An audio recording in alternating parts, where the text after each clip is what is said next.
The Tale of Despereaux, Chapters 5 and 6, by Kate DeCamillo, read for you by Mrs. Shoemaker.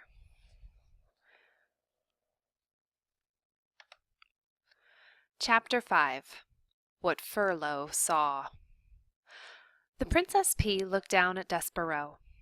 She smiled at him, and while her father played another song, a song about the deep purple falling over sleepy garden walls, the princess reached out and touched the top of the mouse's head. Despereaux stared up at her in wonder. The pea, he decided, looked just like the picture of the fair maiden in the book in the library.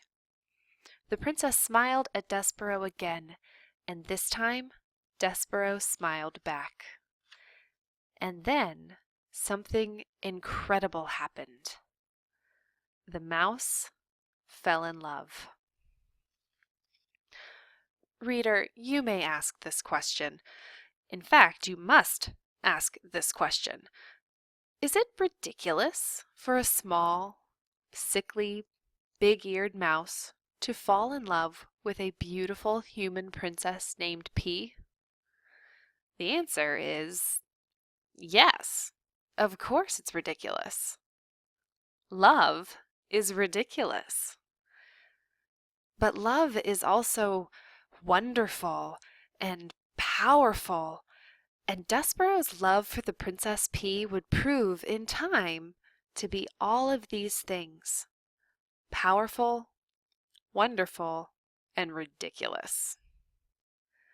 "You're so sweet," said the princess to Despereaux. "You're so tiny." As Despereaux looked up at her adoringly, Furlough happened to scurry past the princess's room, moving his head left to right, right to left, back and forth. "Cripes!" said Furlough. He stopped. He stared into the princess's room. His whiskers became as tight as bowstrings. What Furlough saw was Despereaux Tilling sitting at the foot of the king. What Furlough saw was the princess touching the top of his brother's head. "Cripes!" shouted Furlough again. "Oh, cripes! He's nuts! He's a goner!" And executing a classic scurry, Furlough went off to tell his father, Lester Tilling, the terrible, unbelievable news of what he had just seen.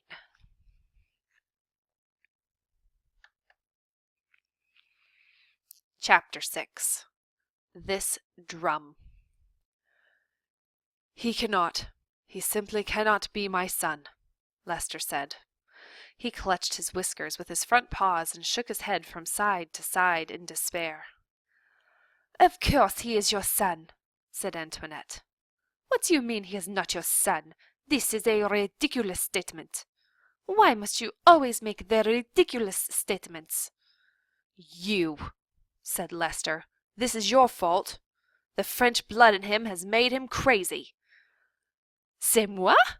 said Antoinette. "C'est moi? Why must it always be I who take the blame? If your son is such a disappointment, it is as much your fault as mine." "Something must be done," said Lester. He pulled on a whisker so hard that it came loose. He waved the whisker over his head. He pointed it at his wife. "He will be the end of us all," he shouted, "sitting at the foot of a human king. Unbelievable! Unthinkable!" "Ugh, so dramatic," said Antoinette, and she held out one paw and studied her painted nails. "He is a small mouse. How much of the harm can he do?" "If there is one thing I have learned in this world," said Lester, "it is that mice must act like mice, or else there is bound to be trouble. I will call a special meeting of the Mouse Council. Together we will decide what must be done." "Oh," said Antoinette, "you and this Council of the Mouse, it is a waste of the time, in my opinion." "Don't you understand?" shouted Lester. "He must be punished. He must be brought up before the tribunal." He pushed past her and dug furiously through a pile of paper scraps until he uncovered a thimble with a piece of leather stretched across its open end.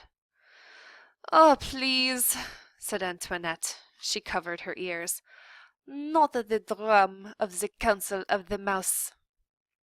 "Yes," said Lester, "the drum."